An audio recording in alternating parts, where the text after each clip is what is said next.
Record देकर उन्हें सम्मानित करेंगे।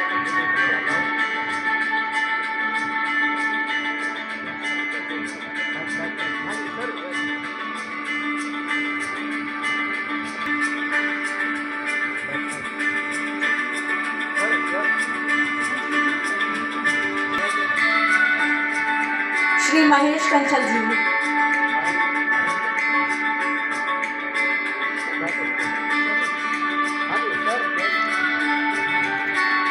वक्त से लड़कर जो नसीब बदल दे, इंसान वही जो अपनी तकदीर बदल दे। क्या पता कल वक्त खुद अपनी तस्वीर बदल दे। का साक्षात उदाहरण चौधरी रणबीर सिंह विश्वविद्यालय के जनसंचार विभाग में मौजूद है।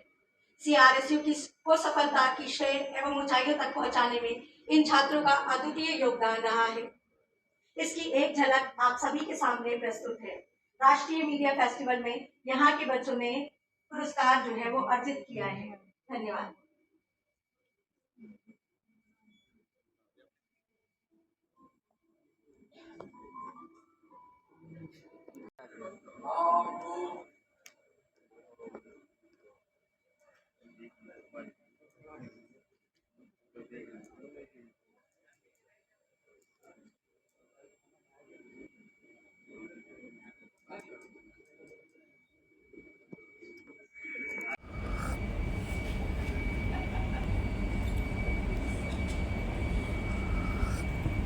सबसे पहले तो मैं आप सबको विश्व पत्रकारिता दिवस पर बधाई देता हूँ और विशेष बधाई और विशेष स्वागत है आज के चीफ गेस्ट राजेश कुमार जी,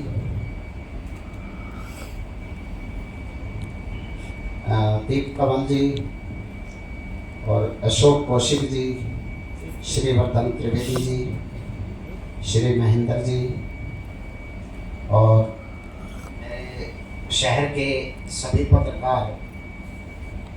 और तो नाम लूँ ये क्योंकि मेरे अपने घर के हैं, ये आपके स्वागत के लिए आए हैं, तो मैं सभी का जो भी जिनसे हमारे जो पत्रकार बंधु आए हैं सभी का जो है स्वागत करता हूँ। बहुत कुछ तो आज बोला नहीं जा सकता क्योंकि इतने बड़े बड़े पत्रकार आए हैं जितना और जिनका बहुत ही लंबा जो है एक्सपीरियंस रहा है, आते भी रहते हैं पहले, बहुत ही अच्छे जो है पत्रकार। और श्री राजेश जी और श्री जो है सभी आप जो पत्रकार बंधु आए, मैं थोड़ी सी मुझे जो है ज़्यादा इसमें कोई शंका नहीं है, लेकिन एक तो मैं ये कहना चाहूँगा कि इसमें जो है कुछ पत्रकार गलत न्यूज़ दे देते हैं किसी भी संस्था के बारे में, जैसा अभी आपने फेक न्यूज़ बताई, मैं सिंपल फेक के बारे में बात कर रहा हूँ। तो क्या आपके यहाँ ऐसा कोई प्रावधान है कि हाँ कोई उस पर जो है जिसके खिलाफ वो न्यूज़ दी गई है उसके खिलाफ एक्शन ले सकते हैं या नहीं? कुछ ऐसी छोटी छोटी जो है समस्याएं हैं। दूसरा मैं ये कहूँगा कि जो टाइपिंग का है, मुझे लगता है ये टाइपिंग वाला भी AI के कारण शायद खत्म, क्योंकि जो AI आ रही है उसमें आप बोलते रहो, वो एज इट इज जो है अपने आप टाइप होता चला जाएगा। तो ये कुछ ऐसी चुनौतियां हैं हमारे सामने, और विशेषकर AI का, क्योंकि अभी तो AI की शुरुआत है। मैं सोचता हूँ कि 2-3 सालों में ही AI का जो कैसा स्वरूप होगा वो हम मतलब सोच भी शायद नहीं सकते। दूसरा एक और जो है बात कहना चाह रहा था कि हमारे बच्चे हैं, हमें आपकी बात सुन के हमने पहले बुलाया भी है, सारण जी आए हैं एक बार, तो इस तरह के बच्चों को हम केवल इसलिए कराते रहते हैं कि वो इनसे कुछ प्रेरित हो। तो हम अब सब भी से जो ये रिक्वेस्ट भी करेंगे कि जितने भी आपके संबंध हैं और आप खुद भी हमारे बच्चों की इंटर्नशिप जो है वो दिल्ली या बाहर जहाँ पॉसिबल हो सकती है उसमें आप जो है हमारी ज़रूर मदद करें, क्योंकि मुझे पता है कि यहाँ पे जो पोटेंशियलिटी है जींद उसके एरिया में, और उसमें प्रमाण भी है। हमारे जो है पत्रकार सारे जींद के पत्रकार बंधु बैठे हैं। अभी भी मैंने 4-5 दिन पहले आप ही की कोई एसोसिएशन थी उसका प्रोग्राम भी कराया था 7-8 दिन पहले। हाँ, इसमें है सिसोदिया साहब यहाँ पे, तो कुछ दिन पहले उनका भी जो कहा था, उनने भी यही बात कही थी कि हमारे बच्चों को जो है इसको, क्योंकि हमारे बच्चे जो आज पीछे बैठे हैं मास कम्युनिकेशन के, मैं उन्हें कभी ऐसे ही देखना चाहता हूँ कि वो पहली लाइन में हो। तो उनके लिए बहुत ही जो है आप सबका मैं सहयोग की अपेक्षा करूँगा। और ज़्यादा ना बोलता हुआ मैं सभी के लिए कि हालांकि मुझे जाना पड़ रहा है, कुछ गेस्ट आए हुए हैं बाहर से ऑफिस से लोग काम के लिए, लेकिन मेरी जो है आप सभी को जो है शुभकामनाएं, बहुत बहुत शुभकामनाएं। धन्यवाद। जय हिंद, जय भारत, जय हिंद।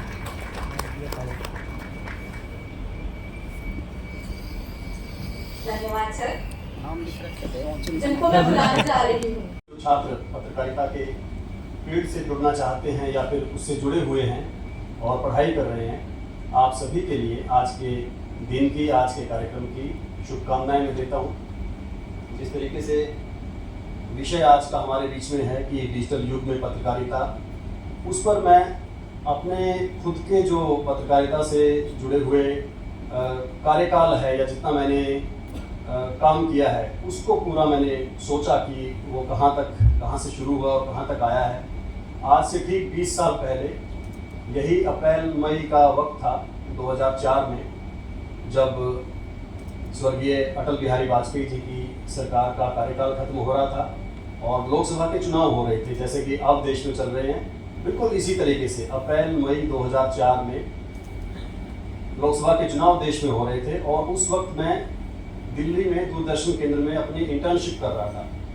उससे जस्ट पहले मैंने दिल्ली में YMCA से अपने पत्रकारिता का कोर्स पूरा किया था और मुझे ध्यान है 1 अप्रैल से और 31 मई तक 2 महीने की मेरी इंटर्नशिप दूरदर्शन केंद्र में थी।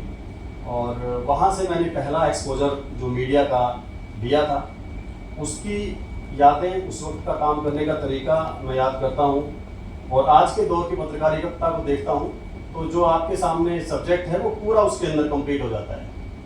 उसका मैं आपको उदाहरण दूँ, जो स्टूडेंट हैं जो आज के टाइम की जर्नलिज्म देख रहे हैं, एक ही उदाहरण के साथ वो बात आप समझ सकते हैं। हम एक प्रोग्राम प्रोड्यूस करते थे जिनके पास मैं इंटर्नशिप कर रहा था, त्यागी जी थे।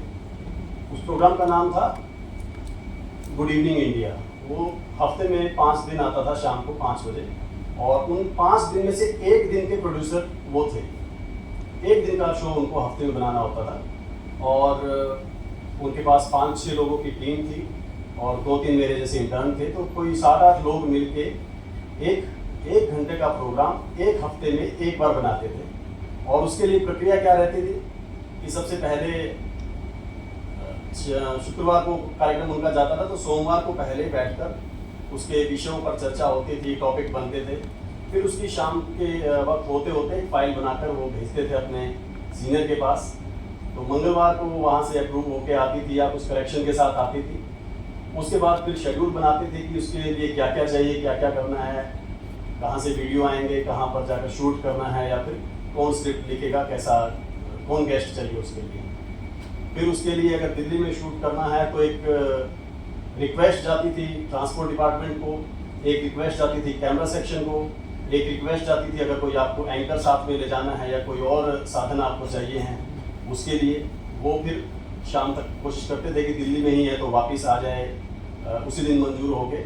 और इस तरीके से अलग अलग दिन मिला के, तो आप स्टेप समझिए इसके अंदर कितने ज़्यादा हैं। और उसके अंदर इतनी बड़ी टेप रहती थी, इतनी बड़ी टेप में रिकॉर्ड करते थे और वो लाकर एक जो एडिटिंग सेक्शन है वहाँ पर पूरा दिन माथापच्ची चलती थी। उसके बाद कहीं शुक्रवार को 5 बजे टेलीकास्ट होना है तो 4 बजे तक भी भागदौड़ चल रही होती थी कि ये रह गया, ये ठीक से नहीं हुआ, इसकी ड्यूरेशन कम हो गई, इसकी ड्यूरेशन ज़्यादा हो गई, प्रोग्राम लंबा हो रहा है, छोटा हो रहा है, ये चीज़ें हो रही। तो आप जानिए कि 8-10 लोग जो कि अच्छी पूरी सरकारी सेवा में हैं, सारे संसाधन उनको उपलब्ध हैं, वो मिलकर एक हफ्ते में एक कंटेंट बना पाते थे। और वो भले ही वो यूँ कहें कि एक शैक्षणिक रूप से या फिर उस वक्त के जो विषय चल रहे हैं उनको छूने वाला रहता होगा, लेकिन जैसी क्वालिटी हम टीवी प्रोडक्शन की या जर्नलिज्म की आज देखते हैं उसके मुकाबले वो कुछ नहीं था।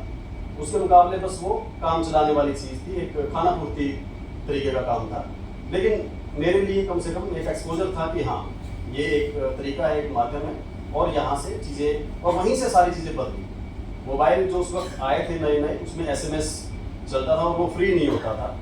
और आज के दौर में तो मुझे लगता है कुछ बच्चे तो SMS को शायद उन्होंने कभी इस्तेमाल भी नहीं किया हो सकता है कि उनको SMS की कभी ज़रूरत महसूस भी नहीं होती हो। फिर वहाँ से जैसे चीज़ें इलेक्ट्रॉनिक मीडिया शुरू हुआ, मुझे ध्यान है उसी साल 2004 में NDTV शुरू हुआ था। आज तक उससे 1-2 साल पहले शायद 2002 में या 1 में शुरू हुआ था, और बाकी चैनल धीरे धीरे 24 घंटे के होते जा रहे थे।